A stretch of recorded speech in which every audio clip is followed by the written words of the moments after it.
I recently came across an interview by Ethan Hawke, the actor, and he spoke about creativity.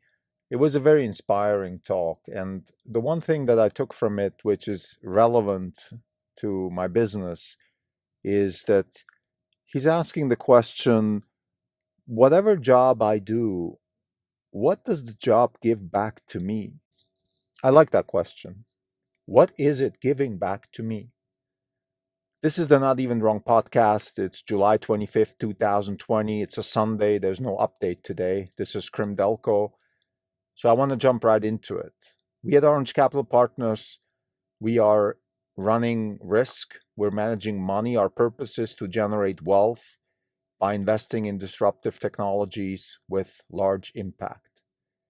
And while we often focus on our goals, and that's rightly so, we have customers, we have our own money, we make sure that we follow our purpose, we make sure that the impact that we're achieving is the right kind of impact. So we have a lot of things, a lot of boxes that we check every day. And the one thing that Ethan Hawke made me think about is, well, what is it giving back to me? Am I doing the right thing? Am I spending my days doing the right thing? Am I growing by what I'm doing? Or am I a slave of my own necessity to exist or something like that, which I don't think I want to be. So I really haven't thought about this too much. So this is kind of a work in progress. But I want to just say a few things about what is Orange Capital Partners giving back to me. Let me start with curiosity. Curiosity is, I don't know what the exact definition of curiosity is, but it has to do with, it has to be something along the lines of trying to find the edge of your existence. So if you define the existence of a human being as, well, it's all the stuff that I know and the way I react relative to what I know, all the information that I have about my surroundings, about all that stuff, well, then curiosity is kind of trying to expand that. And I think this is definitely one thing that Orange Capital Partners and the job of running a hedge fund, the way we do it, is giving back to me. It is constantly fostering my curiosity. It is giving me the feeling that I'm always a little bit insecure about where I stand because I'm constantly evolving with the investments that I have and with the necessity to keep up with them, and also, of course, with the natural necessity to consistently look for new ideas.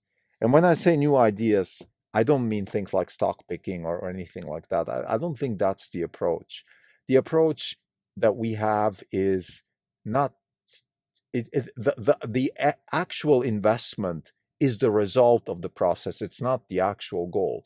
What I mean with that is, what we do is we think about, for example, we think about what is disruption. We think about what is an innovation stack. What makes a company have sustainable impact, which helps generate wealth, but also has social impact. What are those ingredients?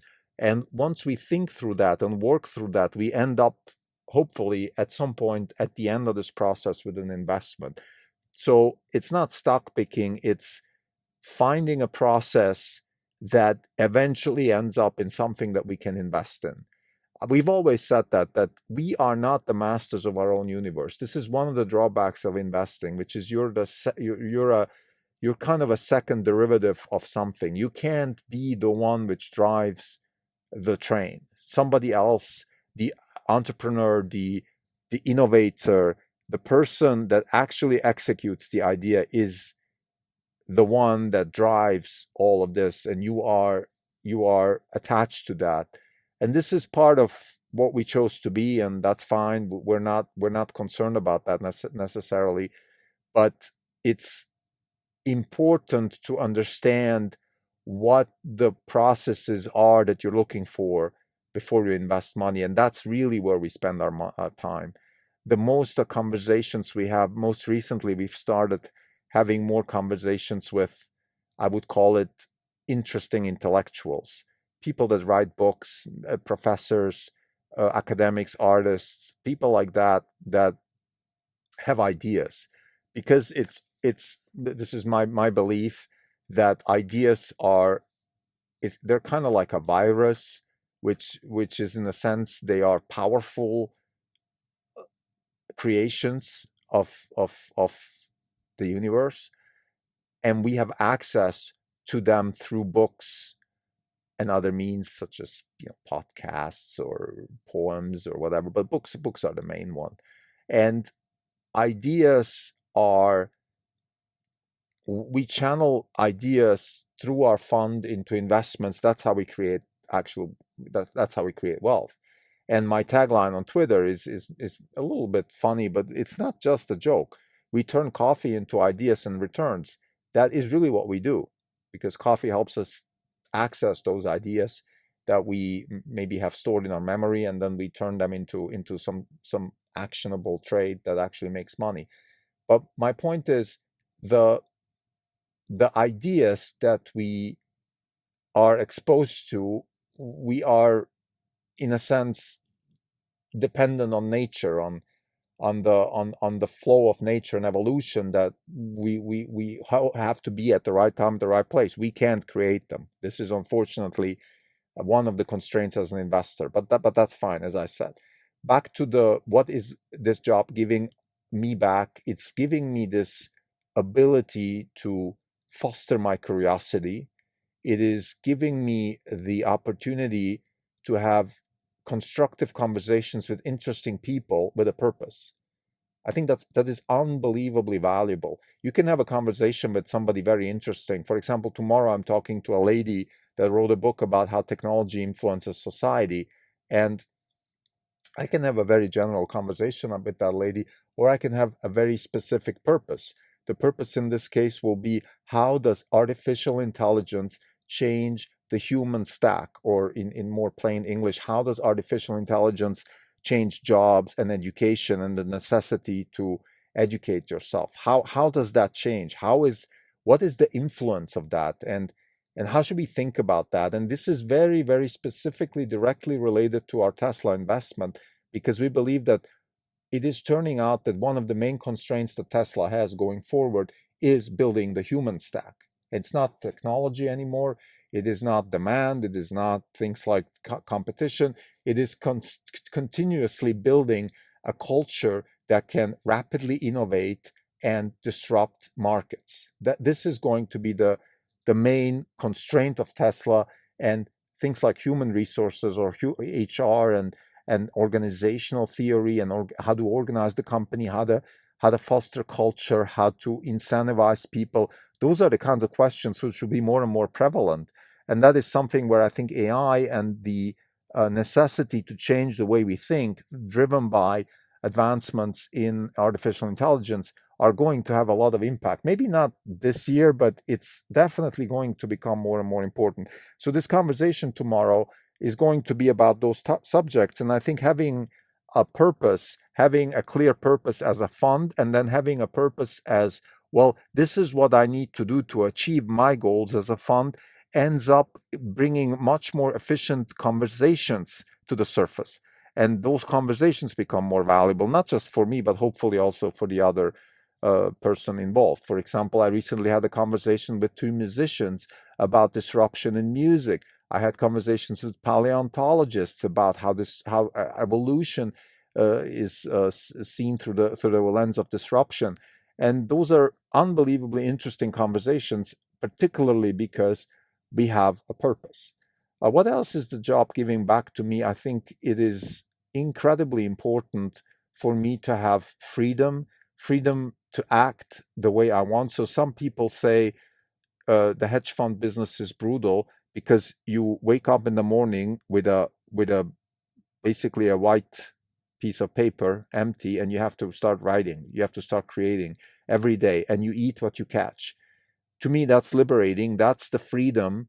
That is the ability for me to explore different avenues also, in a sense. What am I? Who am I? What is my purpose? I can constantly question that. I'm not put on rails like many other people. I'm not put on rails by my own maybe narrow strategy or any of that stuff. I'm very, very focused on being open, as much open as I can, while keeping my purpose intact.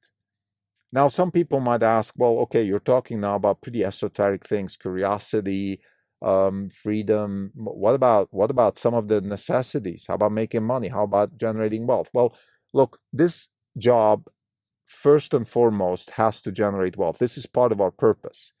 So for me, that is not something that I expect the job to give back to me. That is the job. So maybe this is just semantics, but I just want to make it pretty clear that the idea of making money is not just something that I expect from this.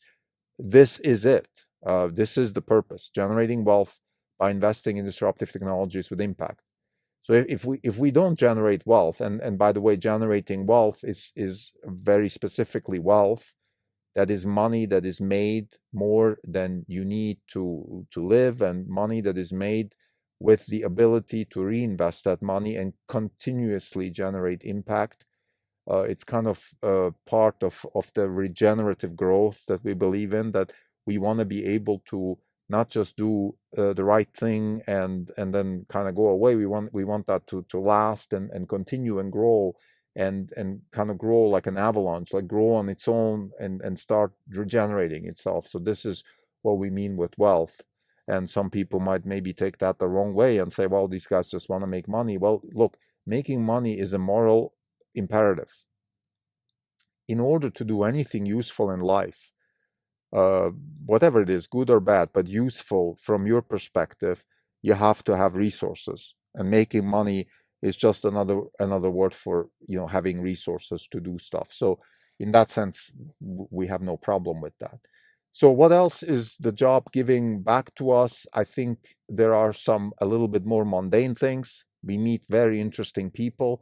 We have interesting conversation. I think interesting is underrated in the working world, because in the end you have to wake up and be curious and interested and a little bit uncomfortable. For example, I feel pretty uncomfortable sometimes having conversations with business partners, investees, customers.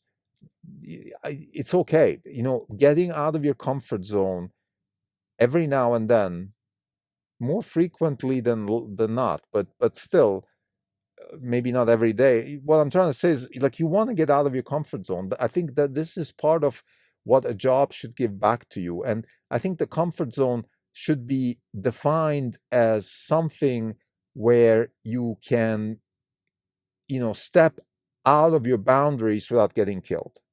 I would say that this is, to use an analogy from bodyboarding, I'm not going to do a giant wave in Nazare or in Mavericks. That's not going to happen, because this is not getting out of my comfort zone. This is suicide.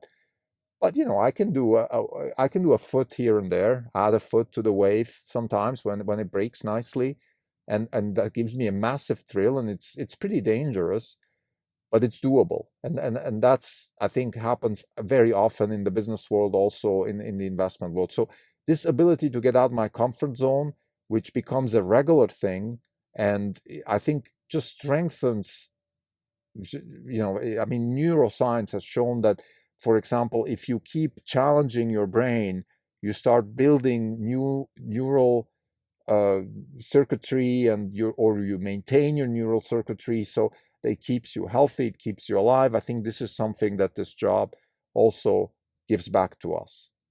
So to summarize, I think curiosity, the ability to have an interesting, purposeful daily activity with a purpose that has wealth and so impact, and making customers happy as an end goal, that is the most important thing that this job is giving back to us.